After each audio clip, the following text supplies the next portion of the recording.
So isa pong mapagpalang gabi po sa ating lahat. Kailan kaya yung ano, yung kakanta ulit ng mga family ba? Kasi bakasyon na halos karamihan, so start na tayo. Siguro yung kararating lang. Yung mga kabagong dating lang ba?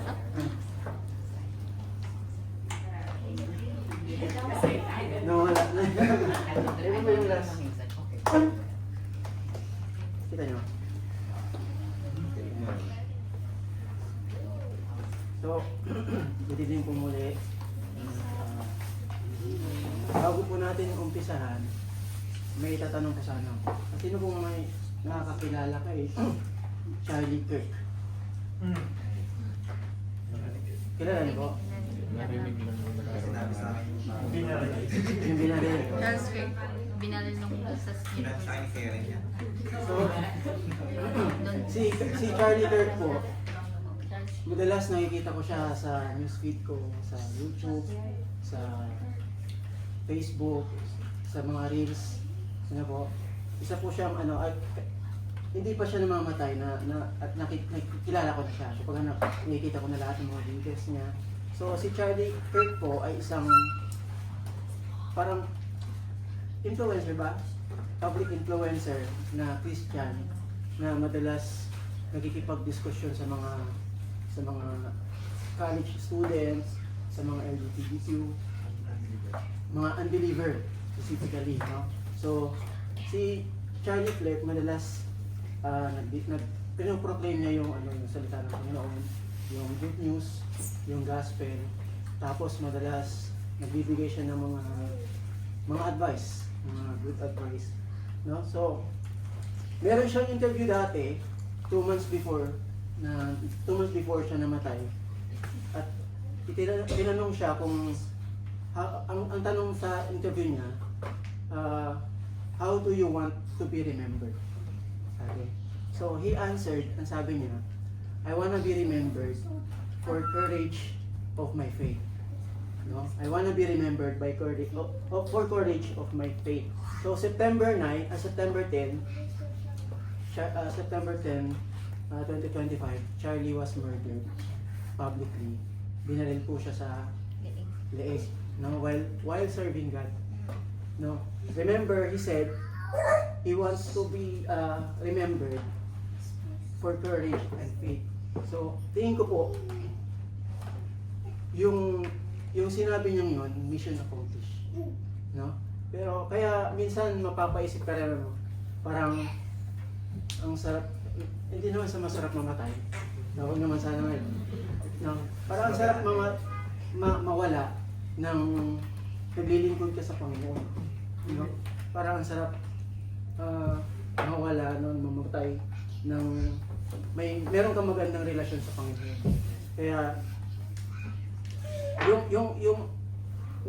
kumbaga ang sarap mamatay nang may ginagawa ka sa Panginoon ng kalulugan niya. Kaya pag namatay tayo, siguro maaalala ng karamihan yung mga nagawa natin, either bad or good, maaalala nila. Pero yung iba siguro maaaring hindi na tayo maaalala. Pero ang Panginoon po, hindi niya makakalimutan lahat ng mga ginagawa natin na mabuti, na ayon sa kanyang kalooban. So the title po ng lesson natin ngayon is what will you be remembered for?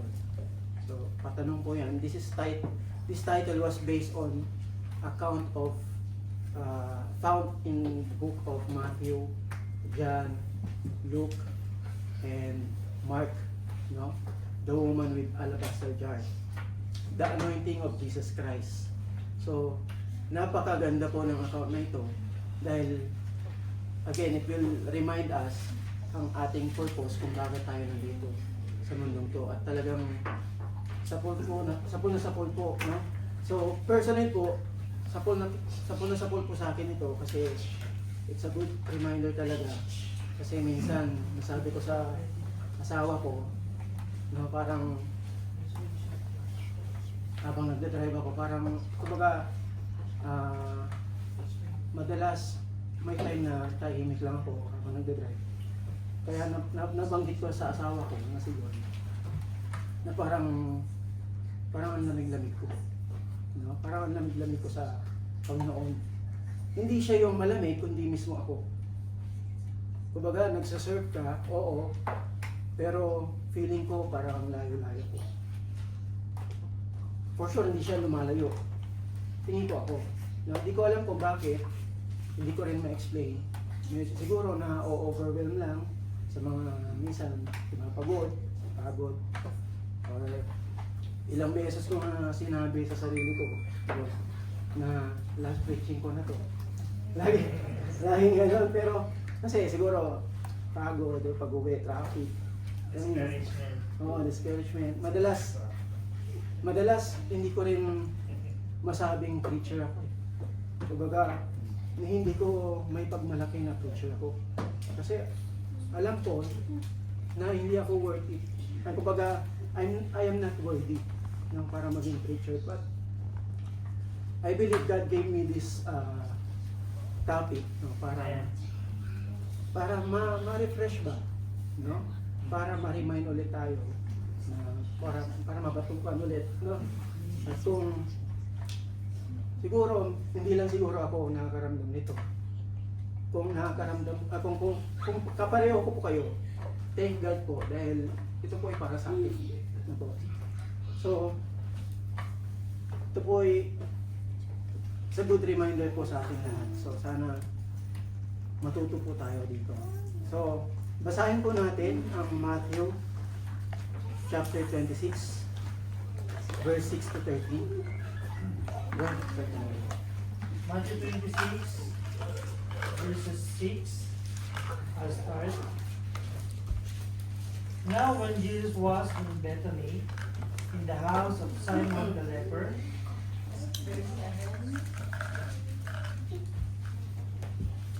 There came unto him a woman having an alabaster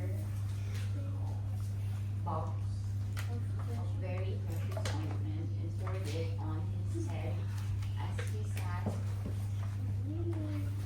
at his feet. 8. But when his disciples saw it, they had indignation, saying, "To what purpose is this place?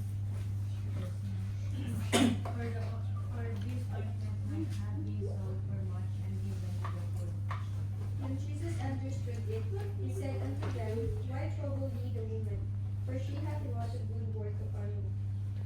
11. For you have the poor always with you, but me ye have not always. 12, 14, that she had poured this ointment on my body, she did it for my burial. Verse 13, Verily I say unto you, wheresoever this gospel shall be preached in the whole world, there shall also this, that this woman hath done, be told for a memorial of her. Amen. Let's pray po.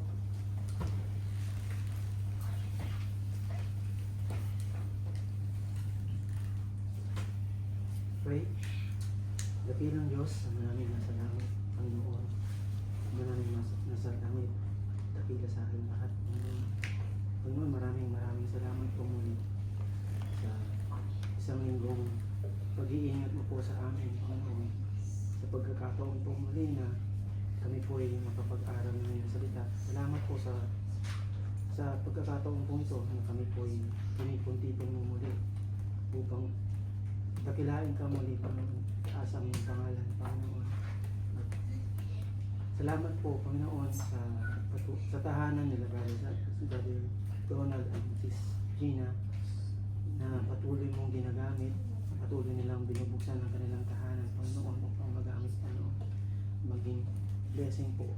At salamat po, Panginoon, sa privilege na ako po ay makapagturo, Panginoon. You know, I'm not worthy, but ito yung plano mo, so be it, Panginoon. And salamat po sa privilege, sa pagkakataon, sa opportunity na makapaglingkod sa iyo, Panginoon. At we pray, Lord God, na patawarin mo po kami sa lahat ng aming mga kasalanan, Panginoon, sa aming iniisip, sa aming mga nasasabi at nagagawa, Panginoon. Kaya ihanda mo kami sa aming pag-aaral patungkol po sa kay Mary, sa buhay ni Mary. At naway, mangusap kayo sa amin, Panginoon. Sa pamamagitan po ng istorya nito, sa account nito, Panginoon, alam ko marami kami matututunan at mariremind kami, Panginoon, sa ano bang dapat naming gawin, Panginoon, upang ikaw ay i-glorify, Panginoon. At salamat po sa lesson na ibinigay mo. Alam ko, may plano ka. Gusto mong mangusap sa amin. Kaya, salamat po sa Panginoon sa lesson na ito. At ikaw po ang siyang maggabay sa amin, Panginoon. Bayani po kami. Handa ang aming puso at isipan. Naway, hindi namin makalimutan lahat ng aming pag-aaralan ngayon at magamit namin, Panginoon, sa aming kanya-kanyang buhay, lalo na sa aming buhay Kristiyano, Panginoon. At salamat po muli sa buhay ng aming pastor. Patuloy mong ginagamit upang kami palakasin upang maging daluyan po ng iyong salita, Panginoon. We pray, Lord God, na provision na kailangan nila sa kanilang pamilya. At we pray, Lord God, sa paggaling ni Sister Tita Del, po ang siyang magpagaling sa kanya, Panginoon. Naway mag-worship na po siya this Sunday, Panginoon. And we pray also, Lord God, sa lahat ng mga preacher na gagamitin mo sa gabi nito, sa Alnada, sa Russell Kema, sa Sharjah, Panginoon, at maging dito po at maging ang iyong lingkod po, Panginoon, ngayon protect us, ipaalala mo ang aming mga inaral, Panginoon, yung mga tinuro, at naway ilagay mo po kami sa iyong likuran, naway ikaw lamang po ang makita, at ikaw lamang po ang magsalita, Panginoon, sa pamamagitan ng aking bibig. At naway kayo po ang maggabay at mag-ingat sa amin, sa naway ang salita mo lamang po ang aking may sambit, Panginoon. Muli, Panginoon, kayo ang siyang manguna sa gabing ito, ang pagtuturo. Ito ang aming sama tulangin sa pangalan ni Jesus. Amen. Good evening po muli. So, first po, I will give you a background sa ating passage for tonight. In the verses na binasa natin, Jesus Christ anointed by a woman named Mary. So, sa book of Matthew, hindi sinabing si Mary. Hindi siya sinabing siya si Mary. But in the book of John, specifically sa John 12 verse 3, John identifies the woman as Mary. No? Siguro marami na nakakaalam ng story na ito, no? So the sister, si Mary po ay sister ni Martha and Lazarus. Kung naalala niyo si Lazarus, siya yung namatay, tapos binuhay muli ni Jesus Christ. So same location po sa Bethany. So Jesus Christ anointed when? Sabi po rito, 6 days before Passover. Nabanggit po ito sa John chapter 12 verse 1. Pwede po ba natin basahin? Chapter 12 verse 1. Then Jesus 6 days before the Passover came to Bethany, where Lazarus was, which had been dead, whom he raised from the dead. Amen. So 6 days before the Passover po, nabanggit sa chapter 12 verse 1. So by the way po, what is Passover? May nakakalam po ba? For sure, maraming nakakalam. So, ang Passover po ay isang pista ng mga Jews na nagpapaalala sa paglaya ng mga Israelita mula sa pagkaalipin ng Egypt, ng mga Egypt, no? Nila sa Egypt. So, sa panahon ni Moses. So, tinawag siyang Passover dahil sa Passover lamb ng Panginoon sa mga tahanan ng mga Israelites, no? At mga Egypt. So ito po yung 10 plagues na tinatawag sa Exodus, no? Inutusan ng Panginoon ng mga Israelita na pahiran ng dugo yung dalawang magkabilang poste ng pintuan ng mga ng kanilang tahanan para gamit yung dugo ng sacrifice lamb. Ano po? So, ito pong sacrifice lamb na to is a year old with no defect. No? Ito po ay sacrifice lamb noong panahon ni Moses. Ito ay para magsilbing tanda ng Panginoon na nagpasan lang po yung mga tahanan nila at para hindi mamatay yung mga panganay na anak na lalaki, yung mga Israelita. Ngayon, pero yung mga anak ng mga Egyptian, lalo na yung anak ni Pharaoh, hindi nakaligtas. Kaya ito yung naging dahilan kung bakit sumuko si Pharaoh at pinalaya ang mga Israelites. So, tinawag siyang Passover, remembering their freedom in slavery from Egypt. It's a God's promise to redeem His people from the bondage of Pharaoh. So, 6 days po before the Passover na anoint si Jesus Christ. Additionally po, additional information, hindi ko na nailagay yan. In the beginning of Matthew, chapter 26, no, ang mga religious leader po, at saka mga elders, ay nagkaroon po ng pagpupulong, no? Pinangungunahan po ito ni High Priest Caiaphas, no? Ay ito, nagkaroon sila ng pagtitipon upang pagplanuhan nila yung pagpatay kay Jesus Christ yung time na to. So, bakit nila ginagawa yun? Because of hate. Ano po? And after anointing of Jesus Christ, sumunod po dito yung betrayal ni Judas kay Jesus Christ.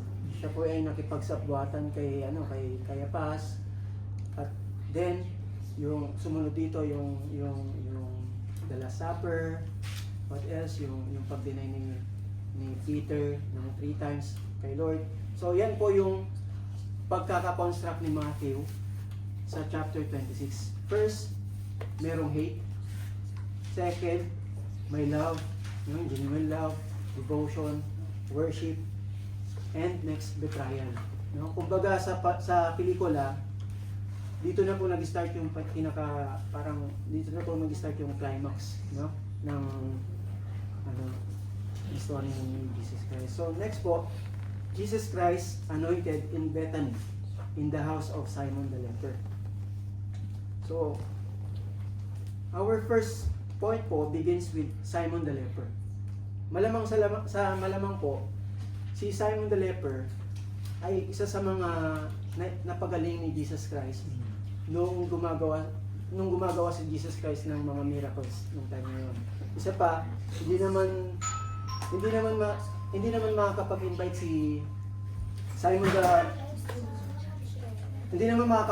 si Simon kung hindi siya magaling, kung hindi siya napagaling, kasi according to Leviticus chapter 13 verse 46, lepers were considered unclean and must live outside the camp. They were to live alone and could not dwell inside the house. So anyone who attended a meal with a leper would have been considered unclean. Also, thus many scholars believe that the Lord had healed this Simon of leprosy. And in act of gratitude, the cured man welcomed Jesus and the disciples into his home for a meal. So, to express his gratitude, he have invited Jesus Christ and the disciples to come sa bahay nila, the Simon the leper, no, to prepare some meal, some dinner. At ang sabi sa John 12 verse 2, they made him a supper. So, mababasa natin sa John chapter 12 verse 2, they made him a supper. And Martha, mentioned here, serve. So si Martha po, no? Si Martha po ang siyang nagluto, ang siyang nag-asikaso sa kanila. So dito pa lang mapapansin natin na si Simon the leper at saka si Martha ay something related, no, sa isa't isa, no. Hindi lang natin alam kung kaano-ano niya si Simon the leper. Sabi ng iba, asawa daw niya. Sabi din ng iba, father-in-law. Hindi natin alam. So, pero the important thing to know about Simon the leper is he welcomed Jesus in his home. So, Simon the leper acknowledged and never forgotten the goodness of God. No? And after healing, nung pinagaling siya ni Jesus Christ, for sure, he want to learn more about Him. No? So, for sure, nung binuhay niya si Lazarus mula sa pagkamatay, he wants to learn more and more, no, about Him. So, he welcomed Jesus into his home because he is willing to learn more. So, ang key points po dito, ang point po rito, the man who welcomes the Lord into his home will learn much about the Lord. So, if we let God enter our lives, if we let God be our master and guide, be the center of our role in our family, if we let God speak, no, through Bible reading every day, no, we will know Him very well. Ano po? Siguro, kapag ganon, mawawala siguro yung vocabulary natin na ano, bakit Lord? No? Bakit ako? Bakit ganito na naman ang sitwasyon ko? Puro bakit. Pero, if we really let God come to our lives, in every circumstances, nasa good situation ka man o bad situation, no? Malamang ang sasabihin mo, okay Lord. Okay Lord, your will be done. Alam niyo kung bakit? That is because you already know Him. Yun po. Kaya, the next po is faith and love. Let me read po yung verse 7 in Matthew. There came unto him a woman having an alabaster box of very precious ointment, and poured it on his head as he sat at a meat. So in the book of John po, pwede po ba natin basahin? Book of John, chapter 12, verse 3. Then John chapter 12 verse 3. Then took Mary a pound of ointment of spikenards, very costly, and anointed the heel of Jesus, and wiped his feet with her hair, and the house was filled with the odor of the ointment. Amen. Thank you po. Una sa lahat po, ang spikenard daw po ay isang uri ng napakamahal na pabango. Na sa sobrang lakas sa sobrang tapang, ito po ay kahit dampi lang, no, ay talagang maamoy na. So, ito po ay imported daw from the mountains of India. No, nanggaling po ito sa mountains of India. So, na kahit konting dampi lang, malakas na. At ito po ay nagkakahalaga po ito ng during those times ng 300 denarii. No? 300 denarii. Katumbas po to ng isang taong katumbas ng isang taong buong sahod ng isang laborer. You know? It was a sacrificial gift. Ano po? At kung i-calculate po natin ang halaga ng 300 denarii sa currency natin ngayon, ito po ay nagkakahalaga ng 88,000, no? Or more or less 1.4 million pesos. No? Sa panahon natin ngayon, no? parang equivalent, sa panahon po natin ngayon, nung kinumpit ko, parang equivalent siya sa 4 to 5 years, buong sahod ng 4 to 5 years ng labor. Ngayon, ito po ay binuhos ni Mary sa ulo at sa paa ng Panginoong Hesus. Can you imagine that? No? 88,000 binuhos, 1.4 million. So, next po, Mary came unto him, wiped Jesus' feet with her hair. Take note po, no? Mary came to him, wiped Jesus' feet with her with her hair. So, to do this, Mary violated cultural traditions of Jews, no? First tradition po na violate ni Mary is intruding or entering on a male space. So, please remember po na during that time, maraming mga lalaki sa bahay ni Simon the Leper. Hindi lang po si Jesus Christ, kundi yung 12 disciples. Maaring, parang meron din po Pharisee, ayon sa Book of Luke, no? So, kumbaga dati, ang respectable woman daw were not expected to enter a dining room full of men and interrupt a meal. Their role, mga babae raw po, their role was to serve only, not to participate publicly.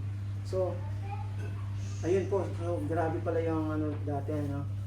So, second tradition po na binayolate ni Mary is touching an unrelated man, no? So, a Jewish woman, especially a married one, was forbidden from publicly touching a man who has not her husband, father, or a brother. Mary's act of touching Jesus was very scandalous, highly scandalous. So, pangatlo po, na traditional na violate ni Mary, using her unbound hair. So, the public exposure of a married woman's hair, known as erva, is forbidden into traditional Jewish law. Unbound hair, yung sinusok po ng ng mga M. So, was considered sexually suggestive and immodest. By loosening her hair in public to wipe Jesus' feet, Mary abandoned a significant social and religious custom. Even unmarried women were generally expected to keep their hair tied up in public. So, these are the several cultural traditions na na-violate ni Mary when she anoints Jesus Christ. So, ang tanong po, bakit to ginawa ni Mary? No? Binuhos niya yung isang mamahaling pabango, no? Sa ulo ni Jesus Christ at sa paa niya, for 300 denarii, equivalent to 88,000 dirhams, 1.4 million, no? Nilabag niya tapos nilabag pa niya yung mga cultural tradition ng mga Jews. To think na ito pong si Mary ay devoted Jews, no? Sumusunod siya sa mga law. So, pero bakit niya ginawa ito? But why did Mary do all those to anoint Jesus? Maaaring dahil sa lahat ng ginawa niya sa kanilang pamilya, like yung pagpapagaling niya siguro kay Simon the Leper, which is parang related sila sa isa't isa, no? And especially yung pagkabuhay ni Lazarus. So, pero hindi lang yun. This is how Mary expressed her love and faith to Jesus. So, Mary anointed Jesus to show him how deeply she loved him and believed him to be the true Messiah, the anointed one of God. So, Mary believed that he is the true Messiah, the King of Kings, the anointed one, no, of God. Ang question po, ang application po natin ngayon ay katanong. How do we know, how do we show our love and faith in Christ? Imagine how difficult it was for Mary to do what she did, no? Sa harap ng maraming tao, sa mga lalaki pa. So, sinet aside niya yung yung pride niya, sinet aside niya yung pagkamahiyain niya, no? Just to anoint God, just to show the love, or just to show her love to God, no? So, how far are we willing to go in order to show our love and faith for Christ? Yan po yung pangalawang tanong. Hanggang saan ang kaya natin gawin para maipakita po yung pagmamahal natin at yung pananampalataya natin kay Kristo. So, Mary gave her the most precious possession thing and gave it to the Lord. No? Even violated the cultural tradition in order to demonstrate her love and faith in Him. No? And the second po, and the last po na question dito, what value do we place on Christ? No, hindi lamang po ito patungkol sa pera. No? Ito po yung tanong na to ay napakalawak. No? Are we willing to give our own lives? No? To give our most precious things, no? Most precious possessions, our time, no? Our talents, no, for Him, or sumusuko ka na, no po? Sa totoo lang, building talaga ako dito. Hindi ko alam, every pag mag-aaral ako talagang lalo na this week, 3 weeks, talagang sobrang busy sa trabaho. Alam mo sila na yung buong buhay sa'yo. Yung mga aho. Kaya, syempre accepted to si Sis Karen. Naalala ko bigla. Hindi naman nag-aaral ka ba? Hindi naman Wala yun, sis. So, kaya, maraming beses talaga na alam lahat ng preacher yan, no? For sure, sukong-suko na rin minsan tayo, di ba? Dahil sa pagod. Pero, kasi lagi tayong binabatukan ni Lord kapag nag-aaral tayo. Kaya, so,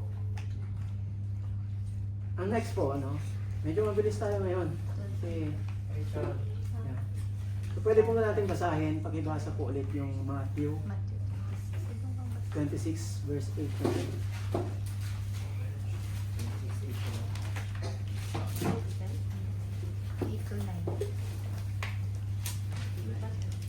When his disciples saw it, they had an indignation, saying, "To what purpose is this made? For this ointment might have been sold for much and given to the poor." Amen. Sa John chapter 12 verse 4 to 5 po.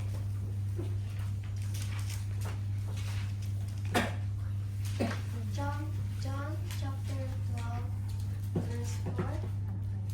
Then said one of his disciples, Judas Iscariot, Simon's son, which should betray him. 5. Why was not this ointment sold for 100 pence and given to the poor? Amen. Salamat po. So, the disciples, particularly Judas, mentioned in John, saw Mary's extravagant worship as a waste, no? 300 dinari katumbas ng isang taong sahod ng laborer. Nagalit sila for sure, tapos gulat na gulat, hinayang sa mga, kumbaga sa pag-aaksaya daw ni Mary. So, binuhos lang, sinayang lang. No, kung sana yung mas cheaper na pabango na lang yung ibinuhos, edi sana kumbaga sana yung ibang extra money na yun makakatulong pa sa ibang mahihirap. Ito po yung nasa isip ng mga disciple, particularly specifically kay Judas, no? Kasi marami nga naman talagang magagawa yung 300 dinari, di ba? Diba? Kung isipin mo 88,000, sobrang dami na magagawa. 1.4 million. Isang bahay na rin yun kahit paano. Diba? Kaya, mas lalo na ng time nila. oo. Kasi ngayon bumaba na yun sa inflation rate Yung ngayon, kasi 1.4 siguro, kumpara ng 10 million siguro yung dati. Oo. Ngayon, Well, to be honest po, practically speaking, no, nung kinonvert ko po sa Google, at some point po talaga, nagulat din ako. No, parang, kasi yun agad yung maiisip mo, parang sayang eh. No? Because, maybe because I am focused on a different way. No? Pero common sense po na sabihin ng isang Kristiyano, no, genuine Christian, na ibenta ko na lang, use the money to the poor, or sa family, or sa mga nangangailangan. Dahil yun kasi agad ang maiisip mo eh. No? Kumbaga, iba yung priority. No? This is what the disciples did. No? They were focused on earthly way. So what they saw is, ang nakita nila dito is monetary value. No? In fact, in John 12, chapter 4 to 5, nabasa na po muna na yun? John chapter 12, 4 to 5, pakibasa po. John chapter Nabasa na. 12. Nabasa na. Sige po, paulitin na. John chapter 12, verse 4 to 5. Then except one of his disciples, Judas Iscariot, Simon's son, which should betray him. Verse 5. Why was not this ointment sold for 300 pence and given to the poor? Amen. Thank you, Monica. Yung sinasabi ni Judas na kung sana ibinenta na lang niya yung perfume at ibigay na lang sa nangangailangan, no? Ay isa lamang palang excuse ni Judas, no? Bakit? In John 12 verse 6, ayan po, basahin natin. John reveals, sige po. Chapter 12, verse 6. This he said, not that he cared for the poor, but because he was a thief and had the bag, and there what was put there. Amen. So John reveals the truth, no? Sabi dito, this he said, not that he cared for the poor, but because he was a thief, no? And had the bag and the bear what was put therein. So sinabi niya lang pala na excuse niya yun. Dahil ang totoo, Judas' concern was not for the poor. Ang concern niya rito yung pera na maibubulsa niya, no? So because he is a thief. Sabi ko rin, malinaw po na sinabi. So, he only saw the monetary value, not the act of worship. So, hindi niya nakita yung exceeding love na ginawa ni Mary kay Jesus Christ. Most especially, hindi niya nakita yung value ni Jesus Christ, no, as Lord and Savior, the King of Kings. So, again, this is a good reminder po sa atin, no? Dahil minsan, we often use excuses. Ano po? Bilang Christian also. So sabihin natin walang time, di ba? Sobrang busy. Di ko pa kaya. Di ba? Yan, madalas di ko pa kaya. Yan, madalas kong excuses eh. So minsan pagod, no? Pagod na mag-serve, di ba? When in reality our hearts are simply not committed. Amen. No? Minsan, sorry po. Diba?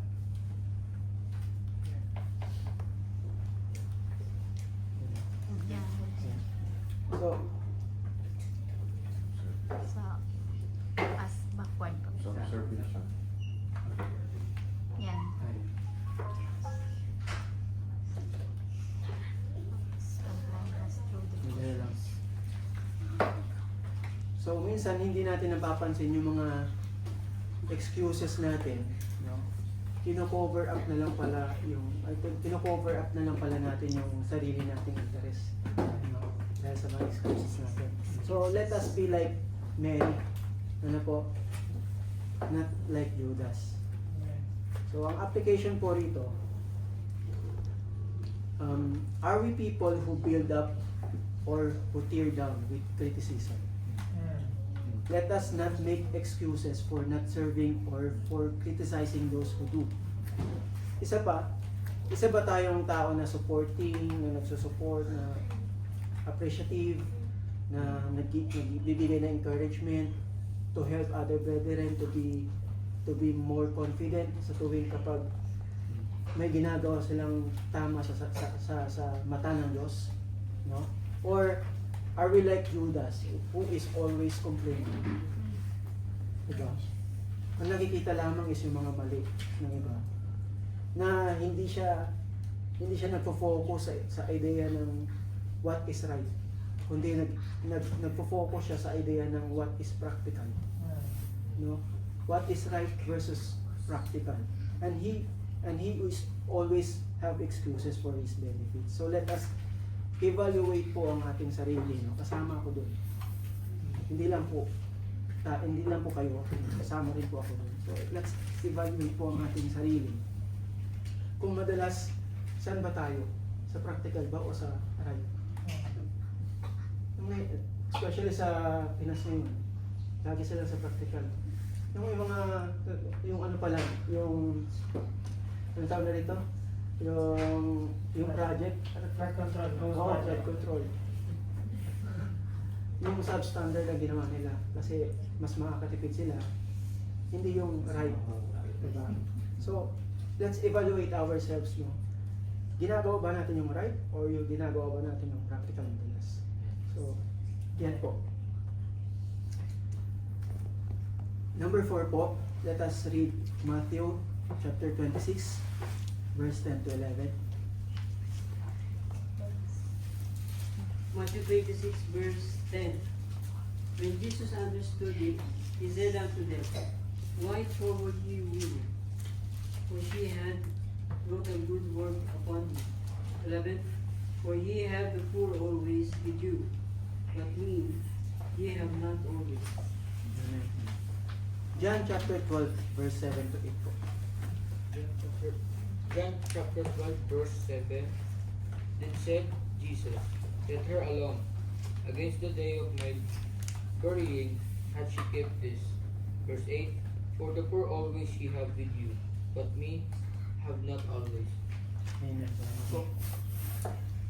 So, Jesus Christ defended Mary of what she did because Jesus knew the heart of Mary and the heart of other disciples, especially Judas. Diba? Jesus knew the heart of Mary and the heart of the other disciples. So, Jesus knew Mary's action was a sincere, sacrificial act of worship, not a thoughtless mistake. Naiintindihan niyo yung lalim ng pagmamahal ni Mary sa kanya, no? Which is why he called her a good work and a beautiful deed. And to think na alam ni Jesus Christ na malapit na siyang mamatay, sakto po, because it is a traditional to Jewish people na i-anoint yung tao before burial. So, and that time po, the disciples still didn't understand na kailangan niyang mamatay to save them from sin. No? Hindi po nila nauunawaan ng time na yon. What they think is that Jesus, the Messiah, will save them from the Rome. Yung panahon po nito, ang thinking nila ay siya yung Messiah na makakapagligtas sa kanila from sa Rome. Na ang motive nila, especially kay Judas, na kapag naging presidente na si Jesus Christ, o kapag naging king na si Jesus Christ, no? Kapag natanghal na bilang king na si Jesus Christ, parang si David, sila ay magkakaroon ng posisyon. No? Di ba nagtalo pa sila kung sino yung magiging kanang kamay ni Jesus Christ, di ba? Etc. So, ito po yung thinking ng mga disciples noon. So, Jesus knows what disciples' motive, especially to Judas. So, sa account po na ito, alam niya na si Judas ay hindi interesado to help the poor. But, ang interest niya talaga is the money itself. Dahil nga siya po ay magnanakaw, sabi ko sa John 5, verse 6. No? So, but please don't get me wrong po, na sa mga sinasabi ko sa disciples, kasi during that time hindi pa nila lubos nauunawaan yung sitwasyon. Kumbaga, nagbago lang po yun after mamatay ni Jesus Christ. So, in verse 9 po, Jesus was not saying that we should neglect the poor. Hindi po niya sinasabing i-neglect natin yung poor. Kasi ang sabi rito, ano sabi mo?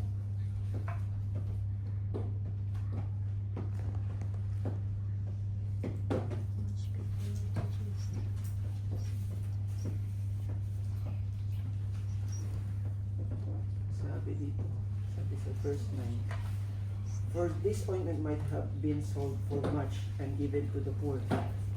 So Jesus was not saying that sa John 12 po to. Much people of this Jesus.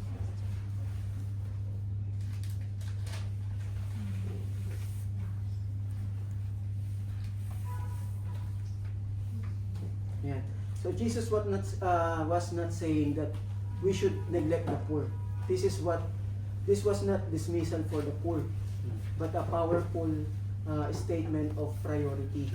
So the phrase "you will not always have me," ang sabi rito, meant that Jesus would soon be gone from them physically. No? Kaya napakaswerte po ng mga disciples noon eh. No? Napakaswerte nila dahil nakasama nila si Jesus Christ. Diba? Personally. Diba? Imagine yourself na kapag nalulungkot ka, nandyan siya, no? Para i-comfort ka. Privilege na. Kapag nalito ka naman, nandyan siya para i-explain yung mga bagay-bagay. Hindi yung, maghanap ka pa ng komentar para naman intindihan mo. No? So, Mapalad. kumbaga masasaksihan mo na po yung yung mga miracles na masasaksihan mo yung miracles na ginawa niya, 'di ba? Kung ikaw yung nasa posisyon ng mga disciples, no? Maririnig mo pa yung mga sinasabi niya na nababasa natin ngayon. 'Di ba? Imagine yourself, no? You have the opportunity to serve him physically. 'Di ba? Ang point po dito is you can choose your priority. Ang tanong, what is your priority? Is it right or practical? Diba? If you have the opportunity to serve God, grab it, act immediately, or else we will miss the opportunity forever. No? So do it now. And lastly po, medyo mabilis po tayo talaga na. Matthew chapter 26 verse 10 to 11.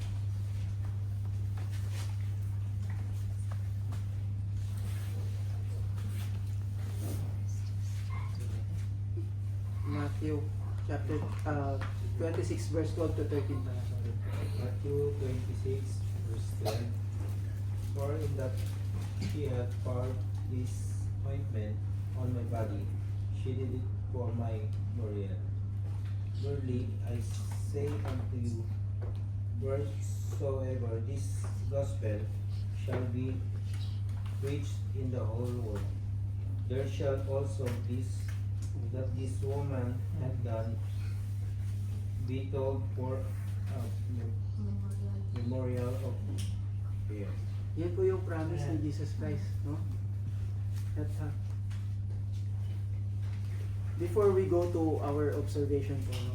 In ancient times, in ancient Jewish culture, anointing is very significant because the prophet used to anoint a new king for public ceremony. Tapos, in terms of burial naman po, no, pinapahiran naman nila ng pabango yung mga yung katawan ng tao bago ilibing.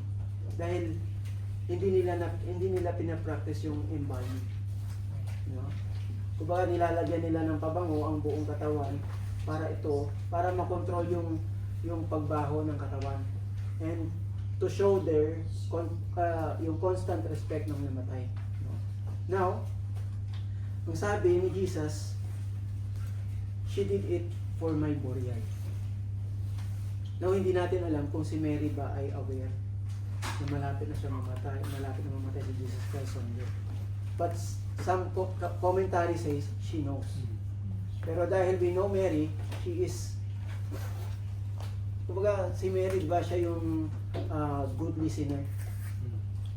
Ngayon, kaya may possibility daw po na na alam niya, kaya ganun na lang yung ginawa niya, no? She grabbed the opportunity to show her love by anointing him with every expensive perfume.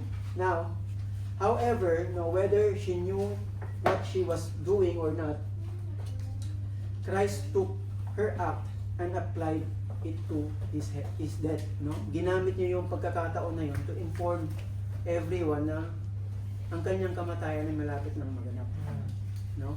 He said that her love and faith and the anointing of his body pointed toward his death. Ngayon po, lastly, Jesus declares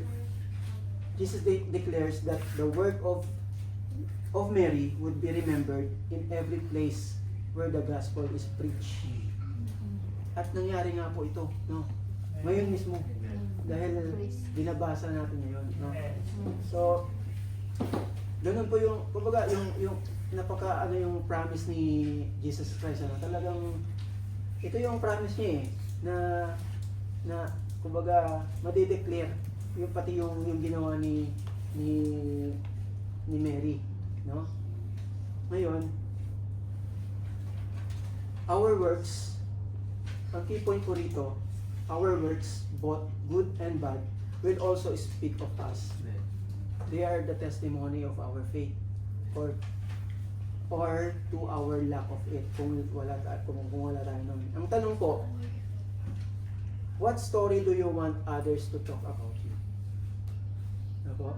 What story do you want others to talk about you? Tayo lamang po ang makakalam nun. Ako? Hindi ko na tatanungin isa-isa. So, Mary's act, pouring out of the expensive perfume, which could have been a forgotten moment, became a lasting legacy because Jesus noticed it. Ito po. Ang application po ng ating binasa, let us not stop doing what the right things to do, even when no one notices or when others criticize us, because God sees it and will reward it, no? So, ang isang magandang halimbawa po dito ay si Mary, no? Yung ginawa ni Mary kay Jesus Christ. So, ang conclusion po natin, Mary did not hold back anything to honor Jesus.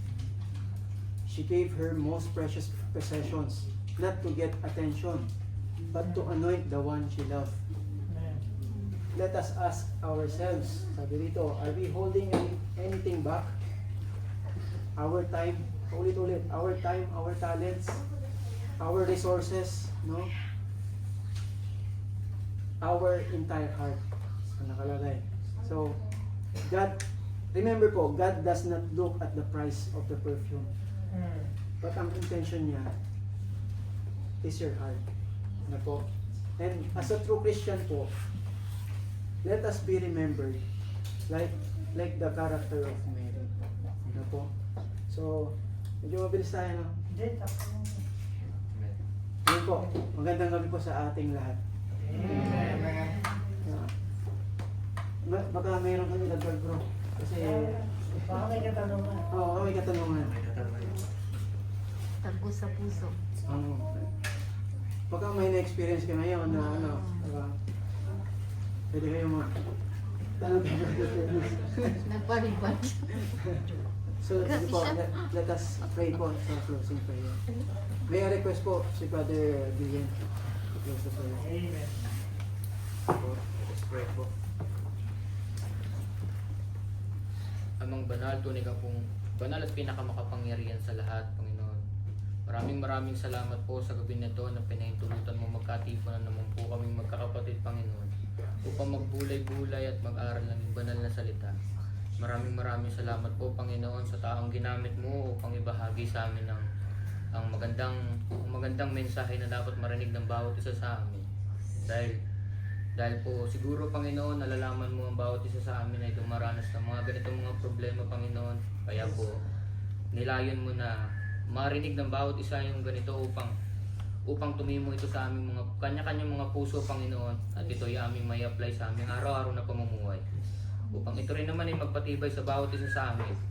Dahil hindi man po namin alam bawat isang problema ng hindi naman po namin alam ang mga problema namin sa bawat isa, ngunit ikaw po ang nakatingin sa amin sa araw at sa gabi, Panginoon.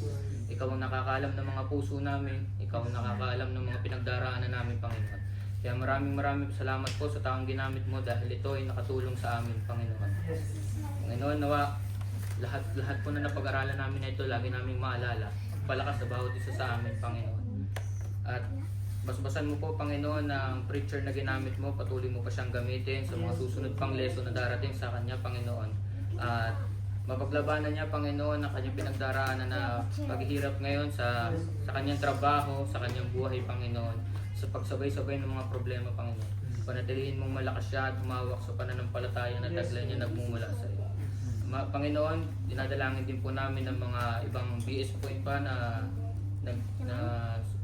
sumasailalim ngayon sa kanilang kanya-kanyang pag-aaral, Panginoon. Naway bless mo rin ang bawat isa sa kanila at may matutunan din sa mga lessons na itinalaga mo sa bawat mga ngaral na ngayong gabi, Panginoon. At maraming salamat din po, Panginoon, sa buhay ng pamilya na nagpagamit ng tahanang ito sa Santiago Family, Panginoon. Patuloy mo pong basbasan ang tahanang ito, Panginoon, upang patuloy pang magamit sa iyong dumalawak na gawain, Panginoon. At basbasan mo rin po, Panginoon, ng mga kapatid ko na uuwi sa kanilang mga tahanan ngayong gabi. At kanya-kanya po kami muna pansamantalang magsiseparate. At pagdating ng Sunday, Panginoon, ay muli magkakatipon upang mag-aral muli ng iyong banal na salita, Panginoon. Ingatan mo po ang bawat isa sa amin, Panginoon, sa aming pag-uwi, at gisingin mo kami bukas, Panginoon, ng buong buo na may pag-asang nagmumula sa iyo. At kami naman ay, Panginoon, ay patuloy mong palakasin at gamitin, Panginoon, upang makapagbahagi ng iyong banal at magandang balita, Panginoon. Ganito na po namin pinagkakatiwalaan lahat at dinadalangin din po namin ang pagkain ipinrepare ng iyong mga anak, Panginoon, upang aming pagsalusaluhan. At ito naman ay maging lakas ng aming katawan, magamit namin sa pang-araw-araw namin pamumuhay at paglilingkod. Ganito na po kami nagkakatiwala at nagkakatipot. Nagpapasalamat sa iyo, Panginoon. Lahat po ng ito'y magalang po namin inihiling at nilalapit sa pangalan ng Panginoong Kristo namin dakilang tagapagligtas. Amen. Amen.